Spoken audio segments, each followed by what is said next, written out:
Today, I am announcing this government will make a new free-of-charge digital ID mandatory for the right to work by the end of this Parliament. Let me spell that out. You will not be able to work in the United Kingdom if you do not have digital ID. It's as simple as that. Let me spell that out. You will not be able to work in the United Kingdom if you do not have digital ID. It's as simple as that. A wave of new technologies, from AI to Real ID and the UK's new digital ID, points toward a future where such identification is mandatory for work. In essence, it would become impossible to buy or sell without it. If you're anything like me, this may lead you to the question, is it any way possible that this emerging technology can be the groundbreaking beginnings of the mark of the beast? The mark of the beast is primarily referenced in the book of Revelation, specifically in Revelation 13, 16 through 18, which describes the mark as a symbol of allegiance to the beast and a means of economic control. Revelation 13, 16 through 17 says, "And he causes all, both small and great, rich and poor, free and slave, to receive a mark on their right hand or on their foreheads, and that no one may buy or sell except one who has the mark, or the name of the beast, or the number of his name." This passage highlights the nature of the mark, indicating that it's essential for participating in economic activities. Revelations 14, 9 through 10. Then a third angel followed them, saying with a loud voice, "If anyone worships the beast in his image and receives his mark on his forehead or on his hand, he himself shall also drink of the wine of the wrath of God." This verse warns of the spiritual consequences of accepting the mark.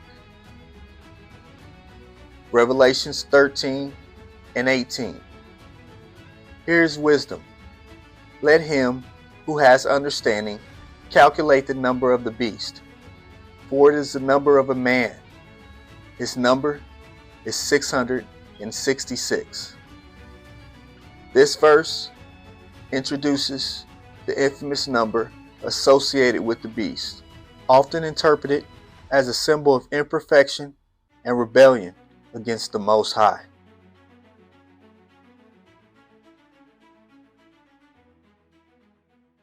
I am announcing free-of-charge digital ID mandatory. Everyone has got ID card. But the problem here is this is forced, and he causeth all, both small and great, that's the Antichrist, rich and poor, free and bond, to receive a mark in their right hand. Yes, sir. So many people who are receiving the chips on their left hand, they are saying, but it's left hand. Right hand. It is the word dexios. It means the right hand. Right hand means place of power. Wow. Jesus is sitting at the dexios, right hand. Whatever gives you power is where the devil will be found. Place where you all work. The place that's connected to you is what you're going to get. Or in the what? In their right hand or in their foreheads. I want you to see the word forehead. It is the word metapon. Listen closely. Metapon simply means behind or after or against. Word that gives us the word metapon. It is the word meta, which is the founder of Facebook. So in other words, it is as though God is giving us a window into the technology that's coming, that meta or whatever it is that will be used as the platform for where the devil will get us the most. And now we are getting digital IDs. That means they're going to use the web, the internet. Isn't it amazing that the internet starts with www. The word W, put it in Hebrew. According to the Bible, it is the word vav in Hebrew, and it's number 666 dot. So whenever you are going on your website, you are going on 666 dot whatever. Isaiah 14 verse number 13. He's talking to the devil. You said in your heart, I will go to heaven. I will exalt my throne above the stars. That means the devil is a what? A star. That's why when Jesus comes in and says he's also the morning star. I will sit upon the mountain. On the mountain. And you receive a mark. And the word Zuckerberg means mountain. Mark Zuckerberg. When we show you this, so a lot of people think, is this the mark of the beast? No, that's not what it means. We're not trying to tell you that don't use this thing. We're trying to show you that in everything that happens on earth, God leaves signs.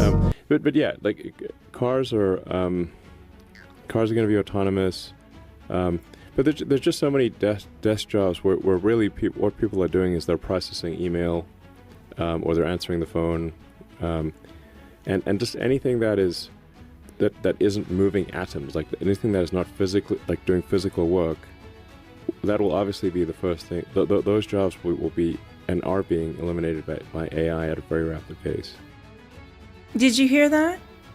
Did you hear that? A lot of people think this is far off in the distance. This is not going to, happen. This is going to be decades, a century from now. No.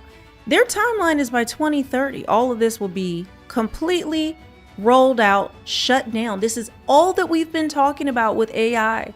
Well, what's happening with digital ID, the BEAST system, social credit score. What is happening globally right now, all around the world. So it says, new MIT study finds AI can already replace nearly 12% of the U.S. workforce. MIT just out with a new study about AI and productivity and just how many jobs could be at risk. Mackenzie Sagalis joins us with that story. Market pays attention to these MIT studies on AI. Yeah, that last one on 95% of enterprise adoptions of AI not working out. Now MIT has built agent clones of 151 million working Americans, essentially software counterparts to real people, in order to identify which jobs are most at risk years before layoffs hit. Now it's called the Iceberg Index, and it uses these agents to map more than 32,000 skills across 923 occupations in 3,000 counties, revealing exposure to AI displacement in every state, not just coastal cities. The report shows that while only 2% of AI-driven wage disruption is visible in tech hubs today, there's actually a hidden layer of exposure that is 5 times larger than what we see today, cutting across industries and geographies, hence why they call it the Iceberg Index. Now, findings indicate that AI can already take over tasks tied to nearly 12% of the U.S. labor market. That's about $1.2 trillion in wages, especially in careers tied to healthcare, finance, and professional services. For lawmakers preparing billion-dollar reskilling and training investments, the index offers a detailed map of where disruption is forming down to the zip code, and crucially, a way to run what-if scenarios before they commit real money and legislation. You've got states like Tennessee, Utah, and North Carolina, also co-authors on this new report, that are already using Iceberg to test everything from new training programs to skills-first hiring rules before they formally commit to policies and spending. Guys? I'm going to go over an article real quick that I found interesting on shtfplan.com. If you want to go there and read the whole article, you can. It's called While America Sleep, There's a Concern that Some Continue to Implement the Quote Beast System by Michael Schneider on October 6th of 2025.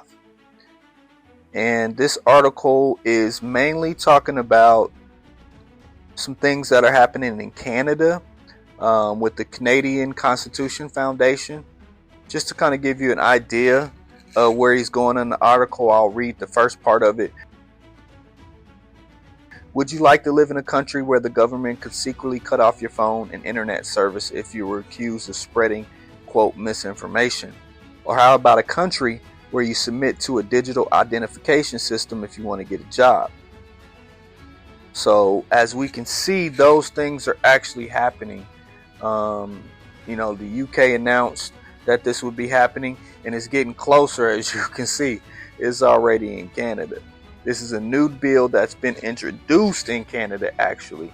And what it's going to do is it's going to secretly order telecommunication services to stop providing services to individual Canadians for whatever reason they deem necessary. Insanity. The government doesn't have to inform you that your services would be shut off at all. And if you're not willing to comply to the order, they got something for that too. You can face significant or, quote, extremely large fines. An individual who does not comply could face fines up to $25,000 for the first contravention and $50,000 for any subsequent. And then businesses, check this out, $10 million to $15 million for any subsequents. Wow, that is wild. Now, if that wasn't enough, over in Europe, they doing all kinds of different forms of tyranny.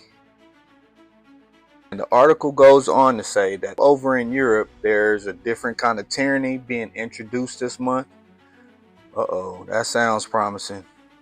But if you visit any EU country, you will soon be forced to be photographed and fingerprinted. And then once they've collected your biometric data, it will remain in their databases forever.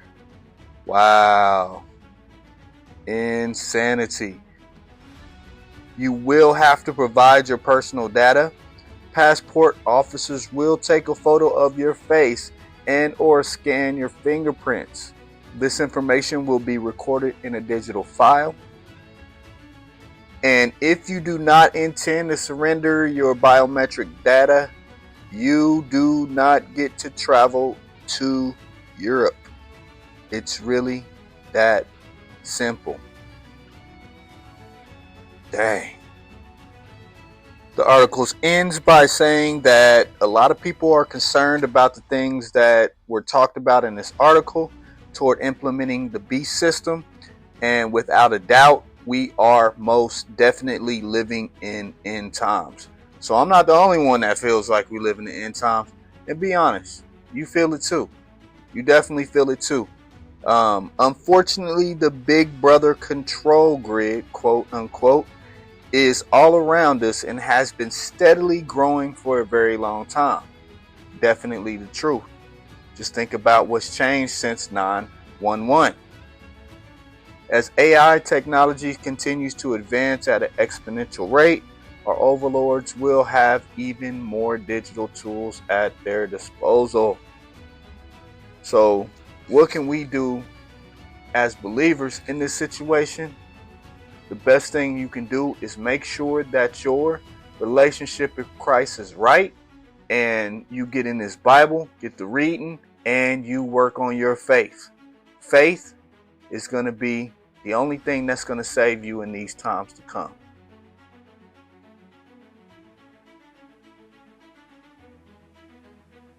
Well, that's all I got for right now. And until next time, God bless ya.